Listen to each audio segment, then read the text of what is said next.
आणि यानंतर थेट जाऊया नागपूरला। नागपूरमध्ये सध्या विसर्जन मिरवणूक रंगात आलेली आहे। प्रचंड रोषणाई केलेली आहेत आणि आतषबाजीला देखील आता सुरुवात झालेली आहे। गणपती बाप्पाच्या निरोपासाठी सध्या बडकस चौकामध्ये अशा प्रकारची आतषबाजी होत असल्याचं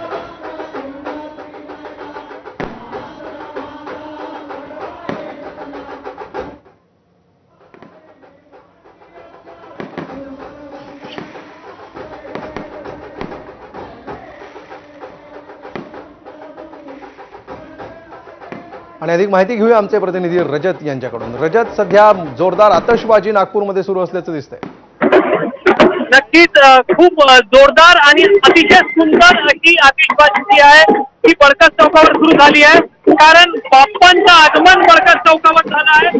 जवळपास गेले 1.5 ते 2 तास दक्षिणामूर्ती स्वयंसेवक गणेशोत्सव मंडळाचे बाप्पा चौकावर पोहोचतील अशी देशभक्त आतुरतेने वाट पाहत होते आणि बाप्पांचं आगमन होताच गणपती आरती करण्यात आली आहे आणि त्याच्यानंतर आकर्षक अशी आतिषबाजी केली जात आहे। बाप्पांचा जयघोष जो आहे तो गणेश भक्तांकडून केला जात आहे। गेल्या 2 तासांपासून हजारोंच्या संख्येने गणेश भक्त जे आहेत ते बडकस चौकावर गोळा झालेले आहेत आणि आता जेव्हा बाप्पांचं आगमन त्या ठिकाणी झालं आहे, जोरदार स्वागत जो आहे तो परिसरातील नागरिकांकडून गणपती बाप्पांचा केला जात आहे आणि आतिषबाजी जी आहे ती सुरू झालेली आहे।